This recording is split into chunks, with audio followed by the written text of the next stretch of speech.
Hello, it's now March, the beginning of March. I'm trying a new little microphone out here. Okay, so I hope that the sound is better than last time. The problem that I had with the sound last time was that my phone, oh, what I don't understand this, my phone runs at a certain speed and the microphone ran at another speed. So after a while, it was all out of sync, and I couldn't change it on my phone because my phone is quite old. So I had to just take the volume on the camera on my phone, which wasn't as good. So hopefully this is better. Fingers crossed. I'll only know when I start editing it. So what I'm going to show you today is I'm going to show you how everything's getting on. It's actually going to get very cold the rest of this week. So I just want to get everything in the greenhouse and sorted and warm and toasty. But things have been growing really, really well. Some things haven't quite germinated quite yet, but that's fine. That's fine. Once it warms up a bit, then they should be okay. And I've got lots of other seeds to sow as well. And I've been doing all sorts of other bits and pieces. So I will show you not everything. Well, I'll tell you what I'm going to be doing in March, but obviously I'm not going to show you everything because a lot of other things are very, very similar. So I will just show you specific things. So first of all, let's go and have a look and see how all the seeds that I sowed last month are doing. If we look at each tray, now we've got the rosemary here, which is just starting to come up. The rosemary seeds, remember, you sow directly on top of the compost. You don't put anything on top of them because the seeds are so tiny. So they are starting to come up. They are actually still too small to prick out. Can you see those? Let me just tip this up so hopefully you can see them. There they are. They're just very, very tiny still. They may well be okay to prick out at the end of the month, but I may well leave them till April. And let's just put that down. And then again, we've got parsley, but they're a little bit too small anyway. So I'll just need to give them a little bit more time. We've got the Globo onions here, which are on their way.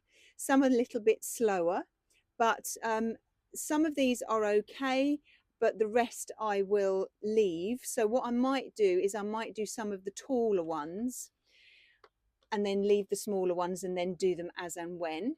I've got some musselburr leeks here which are just starting to poke their heads up, but at the back there we've got the elephant leeks. Now a load of these are ready, so I will do I'll start pricking out some of these, and however I prick out my leeks, you will do your onions in exactly the same way. Now if we move over and we look at the broad beans, they're doing ever so well.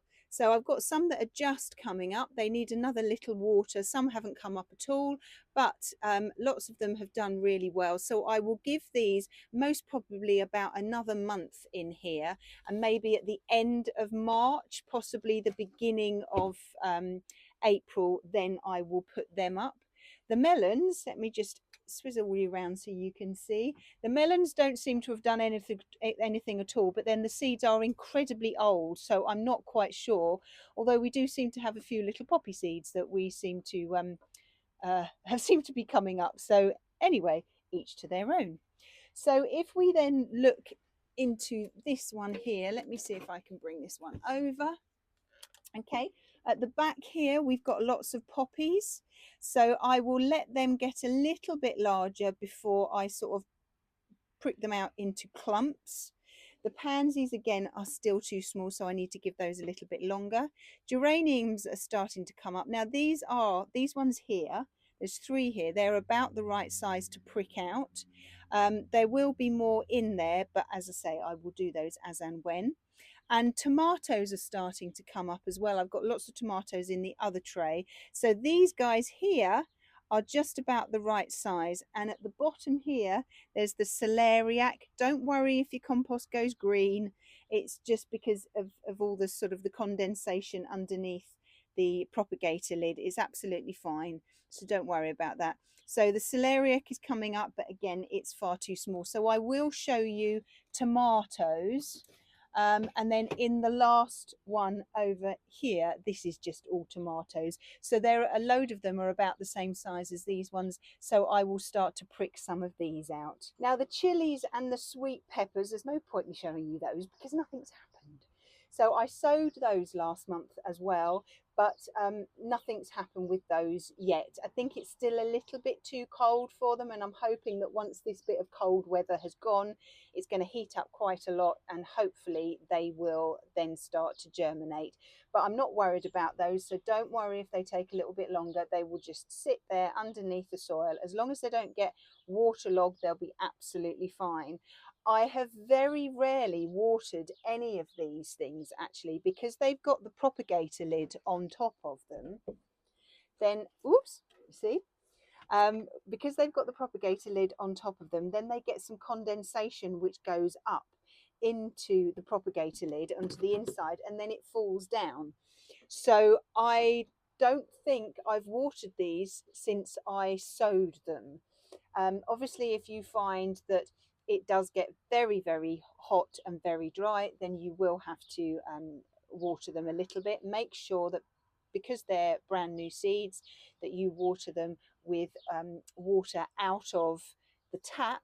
Once you've pricked them out and they start to get established, then you can use butt water. Okay, so now let's go and have a look, and I will show you how to prick out some of these. So I will just show you the tomatoes. So I've got my little square pot here. I'm just going to fill it with multi-purpose compost. I'm not going to show you all of these because, you know, once you've seen one tomato, then you've seen them all. Okay, but any tomatoes that you've got, whatever variety, do them exactly this way. Okay, so fill your pot, firm it down, and then what you need to do is you need to make a hole. Now you can either use your finger, or I like to use a stick, and just push it down and make sure that you've got a nice big hole there. Try and get it as far down as you possibly can. Now, when we take these seedlings out, we've got to be very careful because we've still got some other ones in here which might germinate. So we don't want to disturb them too much. Okay, so just very gently, you can either use a pencil, a dibber, a knife, whatever. You just need something with a pointy end. Okay, and this label seems to be perfect. Okay, so at a 45-degree angle, just a little away from the stem, you want to just push in and then just give it a bit of a twist, and it should start to come loose. Now don't grab the stem, because if you damage the stem you might break it and therefore it won't grow. So what you do need to do is you need to loosen it quite well and then grab hold of the leaf. I'm going to have to do this. Sorry, I'm right-handed, so I'm going to have to do this with my left hand. Okay, so just very gently. You're not pulling it, you're just loosening it. Okay, so here we have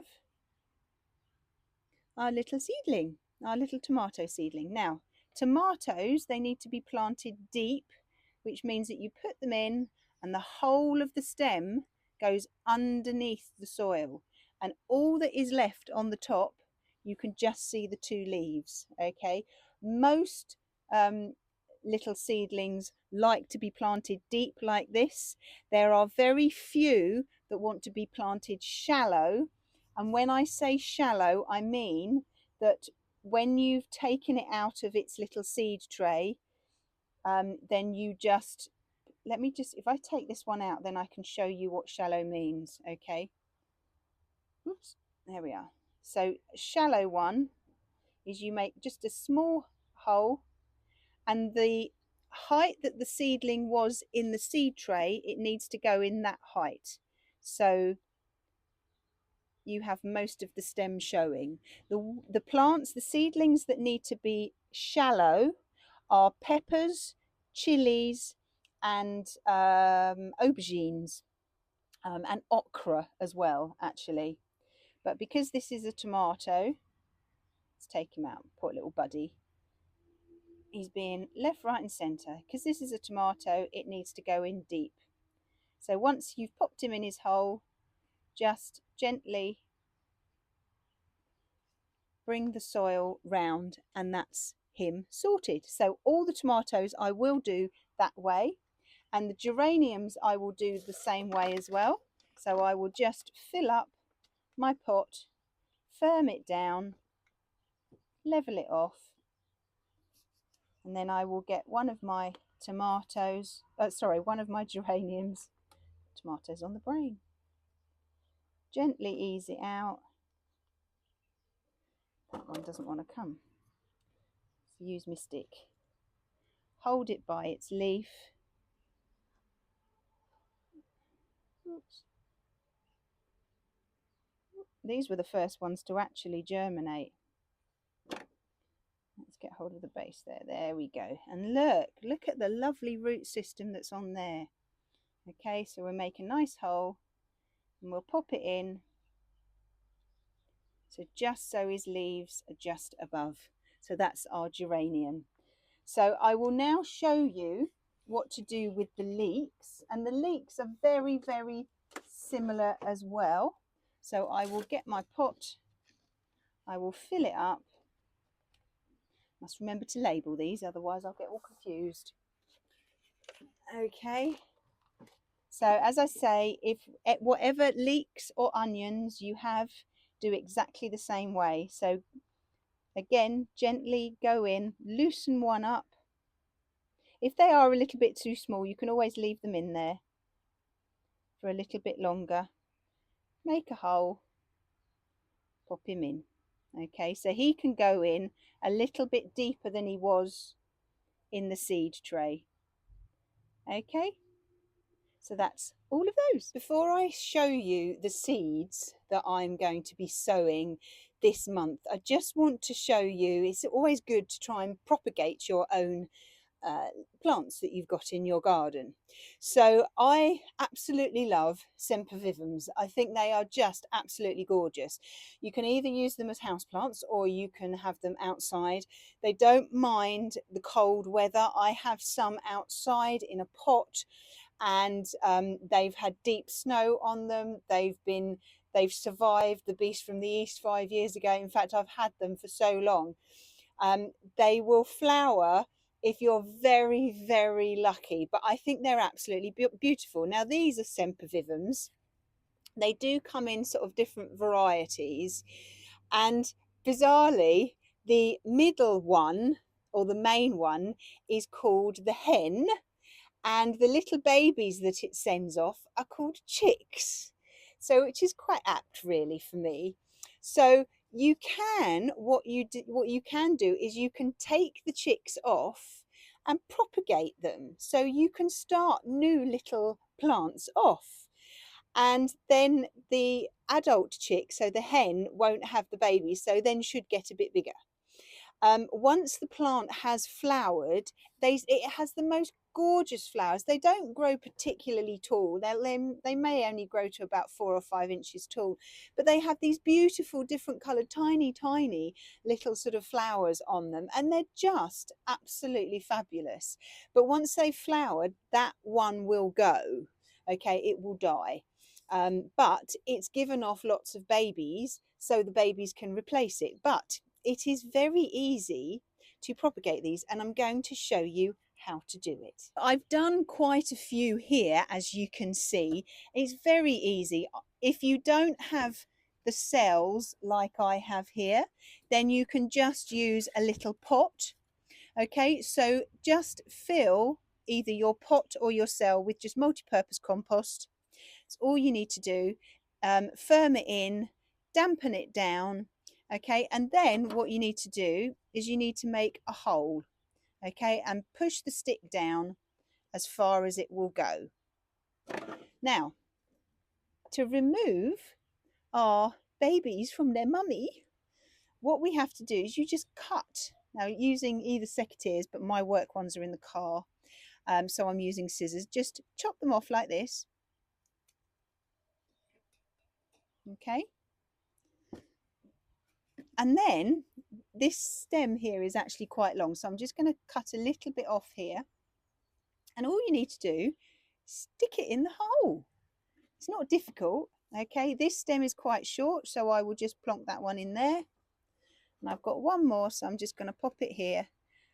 I have another big sempervivum on the patio, so I will do that one as well. Just pop it in there like that. It doesn't matter if it's sort of a little bit wonky like that, don't worry. Now just keep these moist and damp.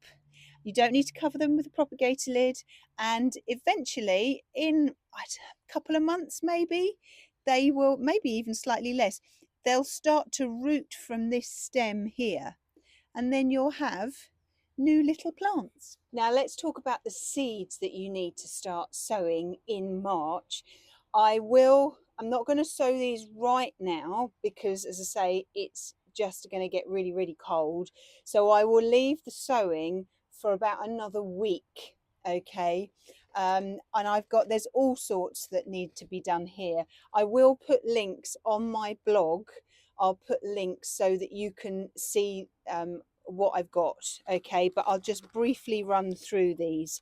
Okay, I've got some Brussels sprouts, kohlrabi, calabrese. I like to block all the things together when I sort them, so these are all the brassicas, as you've most probably guessed already.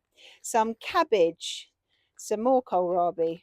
Did I say kohlrabi already? I did, didn't I? So I've clearly got two lots of that. Some broccoli.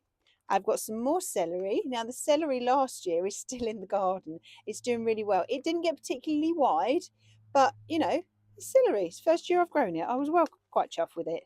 The chard, which again is still growing. And the chickens absolutely love it. When I was trying to get them used to each other, they would strip those the chard. So now they are all happy together and all living together very happily, which is wonderful. I've taken all the older outer leaves off, and then there's lots of new shoots growing. I will sow some more parsley. I know as I said, you know, the stuff that's here is just a little bit too small, but if you sow it every month, then you'll end up with a nice supply throughout the year. Some lettuce, and again what I will do with the lettuce is I will sow some in March, some in April, some in May, and all the way through until about August, September-ish time. Okay, exactly for the same reason. I've got lots of different varieties. Endives, which actually I've had that packet for quite a while, so I'm not sure whether any of them are going to come up. Now is the time, or sort of middle of March really, to start sowing your squashes, so your winter squashes and your pumpkins. So I've got butternut squash, which I love, and I've got a mixture of pumpkin seeds and some flowers as well, which the ones that go really, really well with the vegetable patch are nasturtiums. You can also eat the flowers of those and the petals as well, actually. And I've also got some peas. Now, you can sow your peas directly outside. I won't, because we have squirrels and mice, and they will dig them up. So I usually start them in the greenhouse in pots, and then things to grow, to plant straight outside, are radishes. And again, radishes and peas, you need to sow some this month, and then you can sow some the following month. So by the time one lot is finished, then the next lot are just about ready. And spring onions and carrots will also go outside. I have some flowers. I like to find some nice flowers, and these are called, they're annuals, so they'll only last a year, but they're the poached eggplants flowers, which are just so sweet, and I just thought that they would look really nice in and around. The pumpkins, the squashes, the peas and the nasturtiums all need to be sown in exactly the same way. So I've got my little square pot here. So I'm just going to fill it up with multi-purpose compost.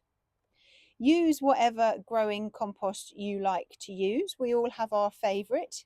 So firm it down. Now I'll show you the peas, but as I say, the other ones are exactly the same. So whether you've got peas or whether you've got mange tout, they're all exactly the same. Okay, so what I'm going to do with the peas is I'm going to put 4 in each pot like that. I don't know why I emptied so many out into my hand. I suppose it's habit. Okay, and once you've done all your pots and you've put them on the top, the reason I put them on the top is because if you get distracted, then you might forget where you've got to.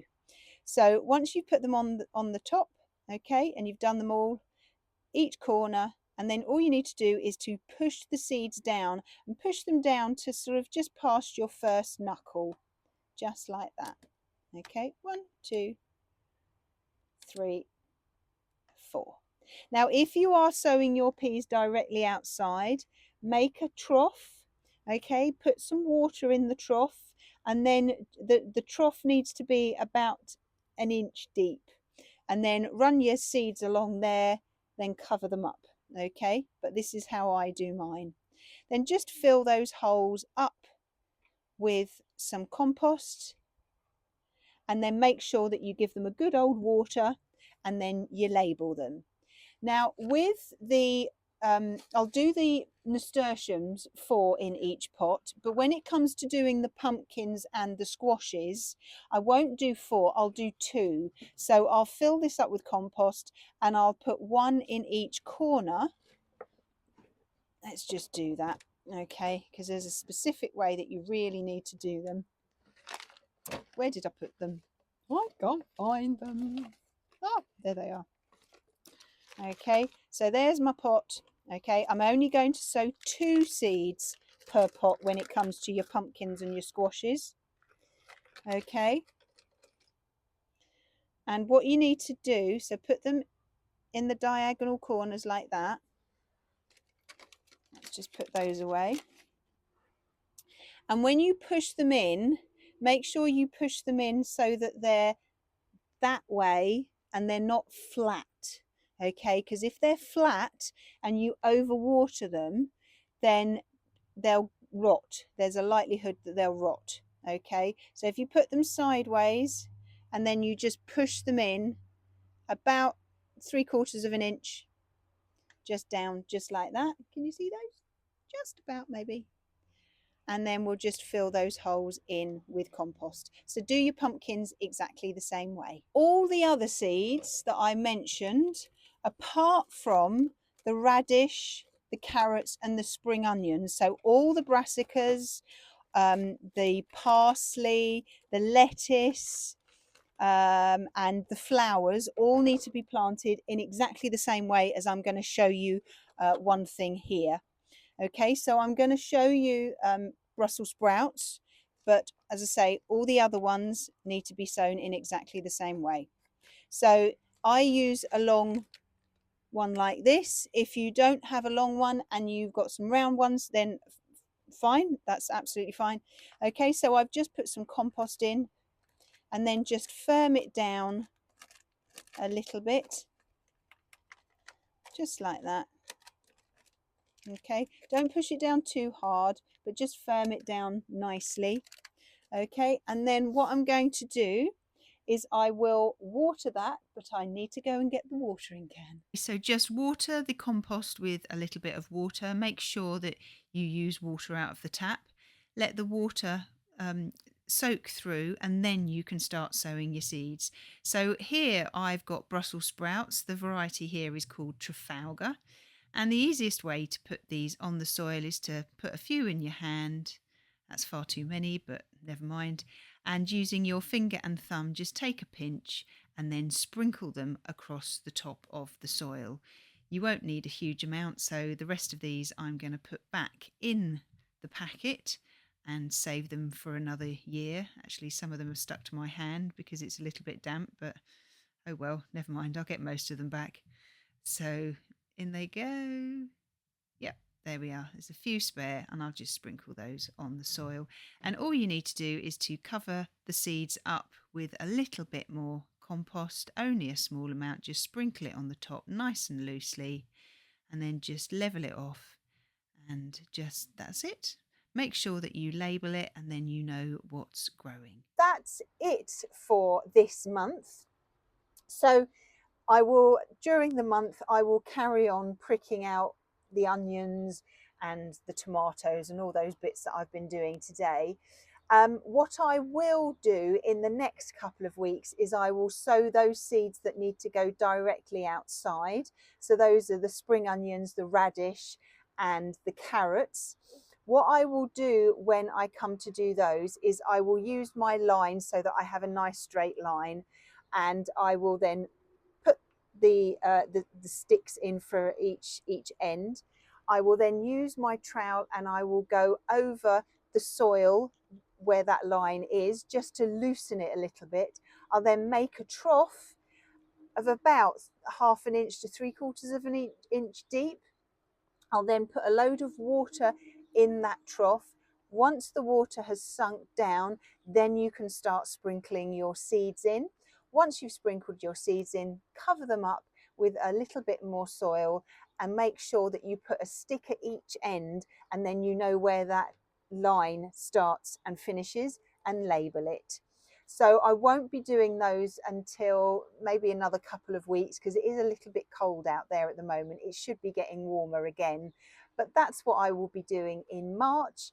When I do anything extra this month, then I will take some photos and I will stick it up on Facebook and on my blog so you can see what I've been doing.